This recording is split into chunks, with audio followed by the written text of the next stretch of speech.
Welcome to my second in a series of using someone else's photo and sort of putting my own spin on the edit. For example, in this picture of this wonderful Petra scene in Jordan, we're going to take this photo and transform it into more of a fine art travel photo, something that's worthy of advertising or social media. Okay, so let's begin. Now, this photo taken by Petra Trek Tours, which is a tour company that does tours within Jordan. What the hope was for me to actually put my own spin on this picture to help them with the shot, because it's going to be used for advertising for their photography tours, of which I'm going to be a part of, which I'm really excited about. So the first thing that I see that we need to alter is straightness, and this is because it's an architectural type picture. Now I'm already in the area here, but let me back out. I'm going to go to our adjustments area. These were all the tools are that we need to make basic adjustments within Lightroom CC. And by the way, I'm using the desktop version today, not the mobile version. Okay, so let me close this just so that you see where we're going. When we open up this, we have light, color, effects, detail, optics, and geometry. We're going to go to geometry. And I love to play around with these options manually. However, when you're first starting out, I would advise that you just do the auto. And the auto is quick and easy, and Lightroom really intelligently scans the picture and looks for vertical lines and what it believes should be horizontal lines. So watch what happens. We're going to go to auto. And at this point, we get perfectly straight lines. And this is really good for a quick and easy job. Now again, I do suggest that you learn how to do this manually. So you do vertical, horizontal, rotate, aspect, scale, X and Y offset. However, that's probably for another lesson that I'll probably do in the future. But this is a quick and easy rescue, going from a snapshot into more of an artistic travel photo. Okay, so that's good. We have pretty good straight lines here. The next step, of course, is to deal with the cropping. So we're going to go to the crop tool. And probably the thing that you noticed straight off is we need to balance the picture. Now, how do we do that? Well, very simply, we just find the center point of the image.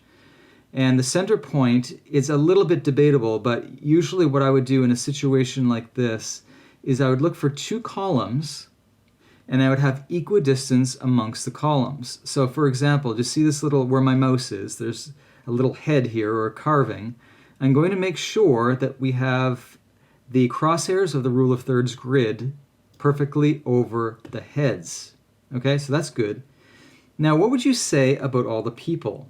This is where I'm going to be very, very strong in getting rid of everybody. You may say, well, why would you do that? Well, I believe in this picture, because we're looking for a strong graphic image that works really well for advertising, we don't need these people. Do you know what? Her shirt is distracting. These people's heads, his ball cap. I love the fact there's camels here, but I don't like the fact that this guy has this shirt here. It's like a Hawaiian shirt. I don't want any of it.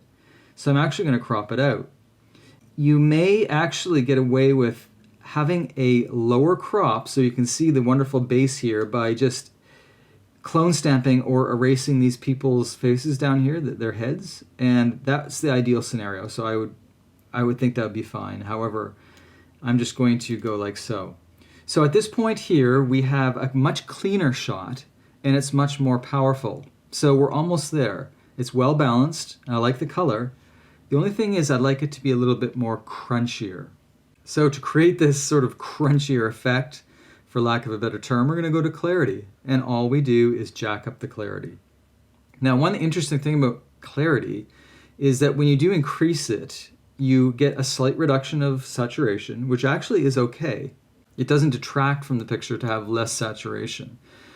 Another thing is you have sort of, it's sort of a mid-tone contrast adjustment where the edges and the midtones become more graphic looking. And I really can't put better words to it than that.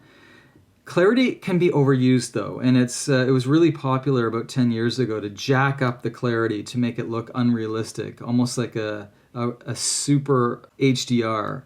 We don't want that. We just want a slight clarity when we're dealing with, especially with rock or stone like this, and that should be enough. Now keep in mind that you can also play around with dehaze.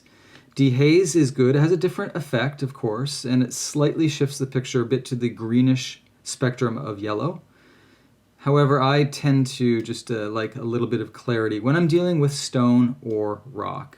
Okay, so that's pretty much it. That's what I would do, just to transform a snapshot into a picture that would work well for an advertisement.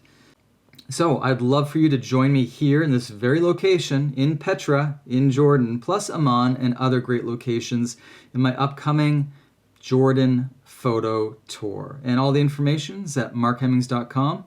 And if you want to go straight to Petra Trek Tours, their website is listed right here and also in the description below. And we'd love to see you in Jordan. The Middle East is fantastic. I love the Middle East and I'd love to share it with you. Okay, until the next video, have fun with your editing in Lightroom CC.